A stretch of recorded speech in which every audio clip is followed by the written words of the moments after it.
If you're moving from India to Australia, either to study or to work, there are some big differences in the work culture in Australia compared to India, and I'm gonna cover some of the major differences right here in this video. But before we get into it, make sure you smash that subscribe button right now. It truly helps a lot. And without further ado, let's get straight into the video. Now, the first big difference between the Australian and Indian work cultures is the communication styles. In Australia, people talk more directly and to the point, and often people from other countries take this to be a little bit offensive or rude. So this is absolutely something to be aware of, that typically when an Australian is being really direct, especially in the workplace, it's not really them being rude, it's more just a cultural way of talking. But it's funny because Australian people in the workplace can also be much more relaxed, casual, sometimes a little flirtatious, and even this is typically okay, of course, if the interaction is completely consensual and everybody's fine with the situation. But it is funny because in Australia,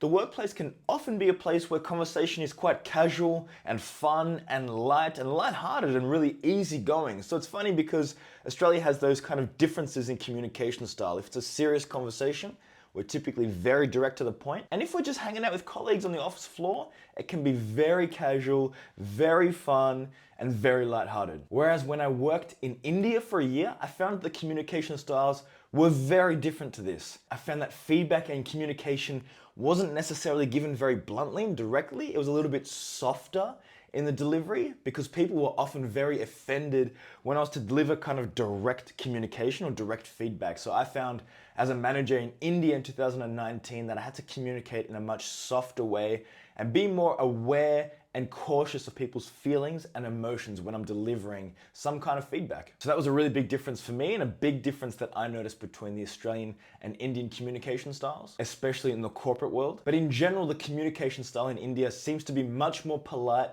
softly spoken, and gentle than Australia. Now, this directly feeds into the second major difference between India and Australian workplace, and that is feedback. Now, in Australia, open and honest direct feedback is highly valued. In fact, employees ask for it, bosses want to give it, everybody usually wants it, especially the local people. They really value that open, honest, direct, blunt feedback. For us, it's sort of the best way and the most clear way to get the feedback we need. Sometimes it's a difficult conversation, but also sometimes it's just that you're doing a bloody good job. You know what I mean? You're doing a damn good job. We're super happy with you. It's just direct and it's blunt and it's to the point, and that's how it's delivered commonly in Australia. Whereas, like I mentioned previously, in India, the feedback had to be much more soft, a much more diplomatic manner. I had to be much more careful of my team's emotions and their well-being when I was delivering feedback, whether that was positive or negative. I wanted to give a more well-rounded,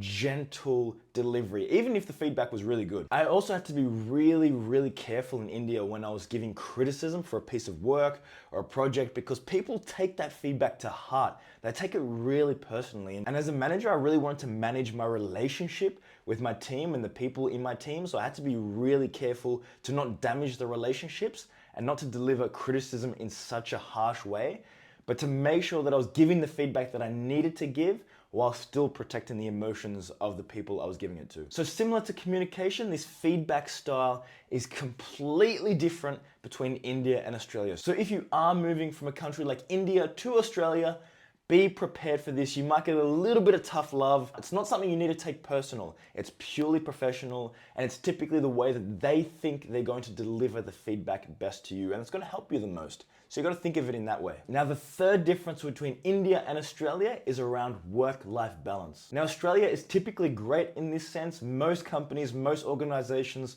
and most industries actually value work-life balance. They want you to get home. They really want you to focus on your health and well-being. This is a huge area of focus right now in Australia, is health, physical health, mental health, and well-being for all employees. This is huge. Even for big companies that are typically known to grind their employees a little bit, get maximum hours, they are starting to focus so much more on physical and mental health and well-being, which is absolutely fantastic. It's a great trend to see in Australia, but this is a key focus area in Australia, and the work-life balance is absolutely becoming very important. Whereas in India, I definitely still see that long hours are valued by companies, and Staff that show to be working long hours and working alone are seen to be more dedicated to the job and are seen in a more bright light compared to some of their competitors or some of the other employees at the company. And so while I do hear work-life balance becoming a bit of the conversation in India, I think it's still much more of a focus on how dedicated are you to the job? How much do you want this job? How much do you want this promotion? And there's so much competition in the market for these jobs that people and employees are willing to just work so hard to continue keeping those jobs, to continue getting promotions and progressing in their career. So it's a difficult situation for Indian employees. And after working in both Australia and India, I think Australia definitely has the nod in terms of prioritizing work-life balance. And the fourth and final big difference that I see in the workplace between India and Australia is around the hierarchy. And for me, this was a really, really stark difference. When I started my full-time work in Australia as a graduate, it really didn't feel like there was that much of a social gap between myself and the top bosses at the company. Of course, there's a hierarchical difference. There is still a hierarchy. It still works in that way.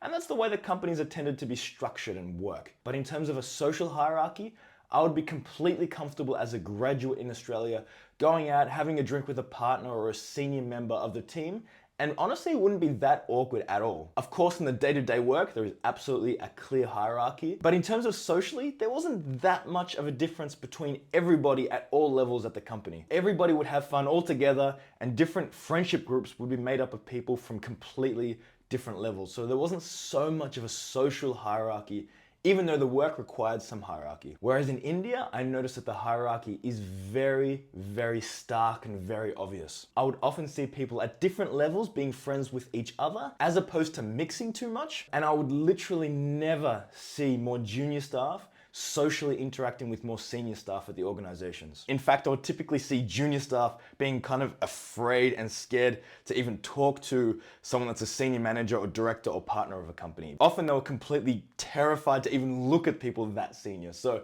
it was very interesting to see the stark difference between India and Australia, where Australia is much more equal in terms of social hierarchy. India, there's kind of still fear. It's like you don't want to talk to someone so much more senior than you, or you don't want to disrupt them, or they're so busy, or you're almost not enough for them, which was a bit of a strange thing for me to adapt to, being quite an approachable person. I had people telling me that they were too scared to come up to me initially until they got to know me. And so for me, that was very interesting to observe and to learn about when I initially started working in India. But those are some of the really big differences that I noticed between the workplace in India and Australia. And if you are moving from India to Australia to work or to study where you might get a job, be aware of these. Be aware of these differences. Australia is in general a much more relaxed place, especially in the workplace. Of course, like I mentioned, sometimes the communication and feedback style can be a little bit more direct and to the point and harsh than in India. But these differences are absolutely keys that you should be aware of before you move to Australia, and they will help you in your career and your professional journey in Australia as well. If you enjoyed this video or if you found it helpful, make sure you smash that subscribe button, and I'll see you in the very next video.